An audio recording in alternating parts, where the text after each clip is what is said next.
Good morning everybody. आज तारीख 7 जनवरी 2025 और हम सबसे पहले आज के मार्केट देखते हैं। आज ओपनिंग हुई है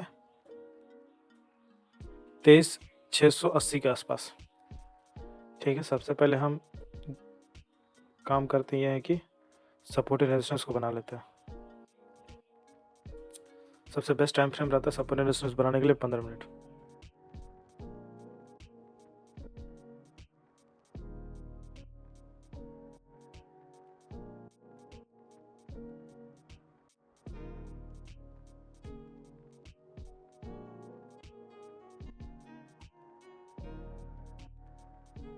यहाँ पे लो लगाई है और अगर आपको इस तरह से कुछ समझ में नहीं आ रहा है कि कहाँ पे बनाना चाहिए, आप सीधे इसको लाइन चार्ट में कन्वर्ट करें। अब आप देख सकते हैं कि चीज़ें थोड़ी क्लियर है।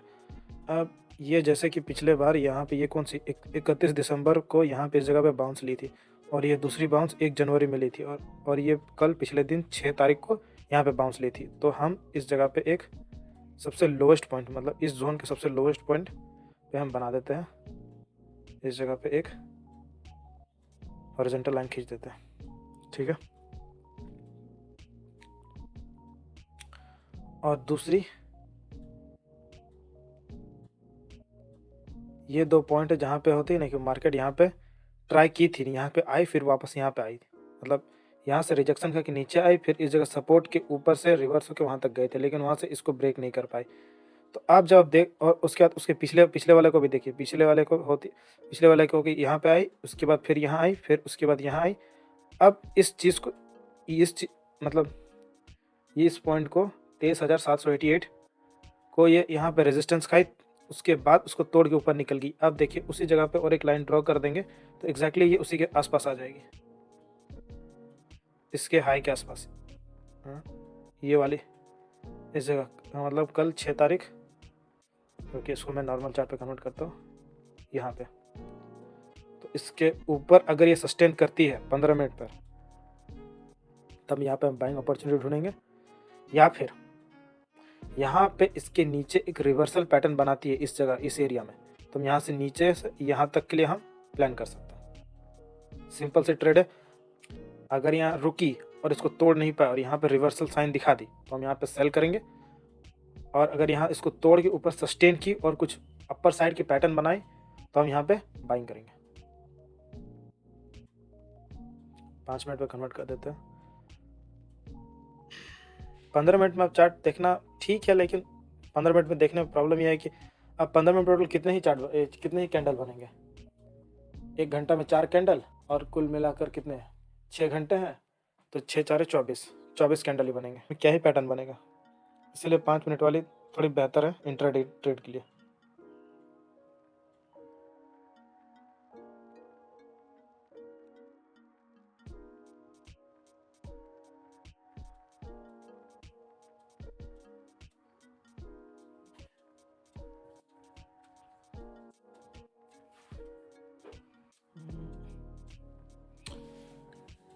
ऐसा रखेंगे 7 पॉइंट का, टारगेट रखेंगे 20 पॉइंट का।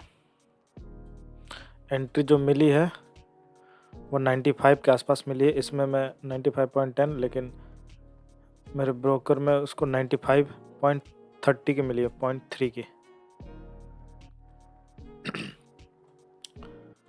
देखते हैं टारगेट हिट कर पाता है कि नहीं। हिट तो करना ही चाहिए क्योंकि नीचे तरफ अभी खाली है पूरा स्पेस।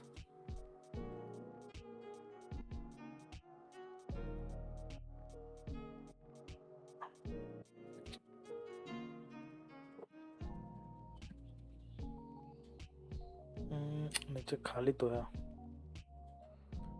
टारगेट को और बड़ा कर सकते हैं हम लोग 30 पॉइंट के अराउंड, 40 भी जा सकती है।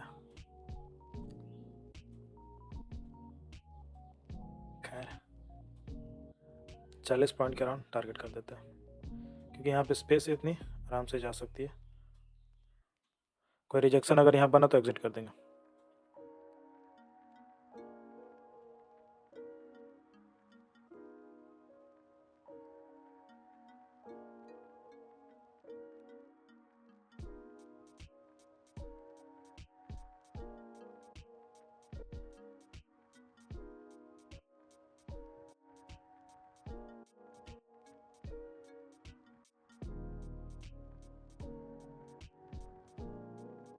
चलिए टारगेट को यहीं तक ही लेते हैं।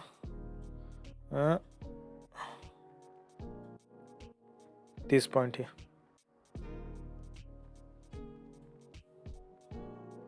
क्योंकि यहाँ से रिजेक्शन आने शुरू हो गई थी इस पर। जब ये कैंडल बन गई एक उल्टा हैमर, शूटिंग स्टार भी बोल सकते हैं, उसके बाद यहाँ पे 3 रेड कैंडल लगातार बने तो एक मोमेंटम है। लेकिन अब होता है ना कि ये कैंडल ही जैसे देखिए, एक होती ये इन्वर्टेड हैमर है, उसको कंफर्म की ये वाली कैंडल कंफर्म की, और अगला कैंडल जब होता है ना कि उसको रैली कंटिन्यू करना चाहिए, कंफर्मेशन के बाद जो कैंडल बने उसको रैली कंटिन्यू करना चाहिए। लेकिन इस पर क्या हुआ, जो कंफर्म की लेकिन वो रैली कंटिन्यू नहीं की, लेकिन उसके बराबर का ही एक कैंडल निकाल दी। तो इसमें होता है कि मोमेंटम टूट सकता है, इसीलिए हम लोग यहीं पे एग्जिट कर देते हैं इस वाली पे। भले ही यहाँ से ऊपर चल जाए नीचे चल जाए, लेकिन होता है अब यहाँ से अनसर्टेन हो गई मार्केट। जहाँ तक दिख रहा था यहाँ पे देखिए, यहाँ से एकदम क्लियर मोमेंटम है, थोड़ी सी रिट्रेसमेंट आई, नीचे इन्वर्टेड हैमर बनाई, नीचे आई। अब इसको यहाँ पे और एक रेड बनना था, लेकिन अब यहाँ पे इसको कैंसिल आउट करके तो अब यहाँ पे मोमेंटम ही खा गई।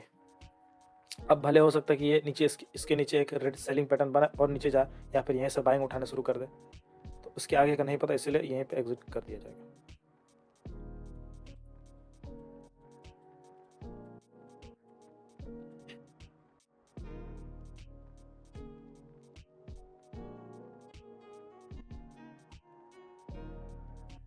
ठीक है, क्लियर कर सर अब तो ठीक है। अब इस कैंडल को देखिए, इस जगह पे यह हमने लाइन ड्रॉ की थी रेजिस्टेंस वाली, अब उसी के पास ही ये एक इनगल्फिंग पैटर्न है। ये जो रेड वाली है, एक सेकेंड, ये जो रेड वाली है, ये थोड़ी सी और ऊपर से खुलती तो कोई दिक्कत, मतलब परफेक्ट होती, लेकिन ये भी एक तरह की इनगल्फिंग है। ये इनगल्फिंग है, और उसके ये कितने बजे बनी ये वाली, ये बनी 9:44 में। 9:44 में ये 5 मिनट की ये वाली कैंडल क्लोज की, वो भी रेजिस्टेंस के पास एक इन्वर्टेड हैमर। जब भी ऐसा सिनेरियो बने, एक तो आप रेजिस्टेंस के पास उल्टा एक इन्वर्टेड हैमर बना रहे हैं, तो आपकी एंट्री इसके बाद ही कैंडल होगी। इसके बाद तो हमने एंट्री नहीं लिया, क्योंकि और एक कन्फर्मेशन का मैं वेट कर रहा था, लेकिन वो मिली नहीं, तो एंट्री हमने इस कैंडल पे लिया, वो है ये वाली ग्रीन कैंडल पे। जैसे ये 44 में ये वाली कैंडल क्लोज की, तभी तो 45 से ये शुरू हुई, ठीक है। तो जैसे 44 में ये 45, जब ये 45 यहाँ से इससे शुरू हुई ये वाली कैंडल, तो ये वाली बहुत बड़ी बन गई। अब जब बड़ी बन जाती है तो वहाँ से अपॉर्चुनिटी होता है ना कि अगर आप प्राइस एक्शन को फॉलो करते हैं, तो जैसे कि ये एक मिस्ड अपॉर्चुनिटी है। जब भी ऐसा अपॉर्चुनिटी मिस्ड होगा तो आपको मार्केट और एक बार एंट्री देगा, वो आके उसको रिटेस्ट करेगा, उस प्राइस को वापस आकर रिटेस्ट करेगा। तो उसमें आपको इस चार्ट में नहीं दिख रहा है वो कहाँ रिटेस्ट कर रहा है, लेकिन आपको इसमें दिखेगा। जैसे कि ये देखिए, ये है 9:45 वाली कैंडल, ठीक है। 9:45 में यहाँ क्लोज की, उसके बाद खुल के यहाँ पहुँच गई 9:46 में, और उसके 9:47 में ये कैंडल आई, और इस जो इसकी क्लोजिंग है उसको टेस्ट की। यहाँ पे हमने यहीं पे अपनी बाइंग लगा के रखी थी, ये इसको एग्जीक्यूट की, और यहाँ से हमने 20 पॉइंट का टारगेट लेकर चला था। लेकिन होता ना कि इस तरह का मोमेंटम था कि थोड़ा 40 पॉइंट सोचे थे, 40 पॉइंट ही सोच के रखा था मैंने। लेकिन प्रॉब्लम आई कि यहाँ पे ये वाली कैंडल जो मैंने अभी आपको बताया, ये मोमेंटम तोड़ दी। ये कैंडल अगर इसके बाद भी एक रेड बनती तो ये मोमेंटम कंटिन्यू होती, शायद ये 40 के 50 60 पॉइंट भी जा सकती थी, क्योंकि यहाँ पे स्पेस है थोड़ी। यहाँ पे जैसे कि पिछले दिन की क्लोजिंग है, यहाँ पे थोड़ी रुकती, लेकिन वो आती यहाँ तक, क्योंकि जब रेजिस्टेंस इसके लिए ये इंपॉर्टेंट है, ये वाली उतनी अब इम्पोर्टेंट रही नहीं।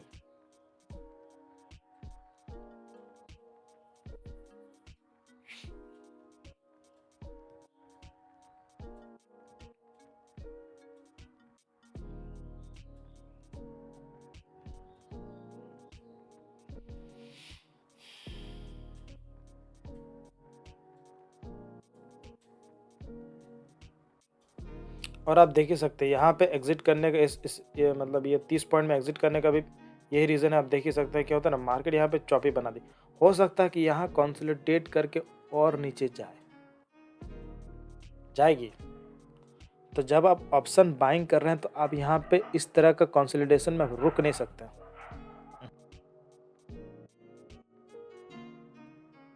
अगर आप ऑप्शन सेलर है तो आप यहाँ मज़ा से आप आराम से यहाँ बैठे रह सकते हैं जब तक कि एक प्रॉपर रिवर्सल ना आ जाए। लेकिन आप यहाँ ऑप्शन बाइंग करें और इस तरह के कंसोलिडेशन में बैठिएगा, आपका लॉस होगा। जो यहाँ प्रॉफिट इतना भी हुआ ना, ये भी धीरे धीरे करके डिके होकर ख़त्म हो जाएगा। ऑप्शन बाइंग का मतलब है मोमेंटम को ट्रेड करना। अब यहाँ मोमेंटम ही मेरा टूट गया, अब हम क्या ट्रेड करें इसमें क्या बैठे रहे बताइए।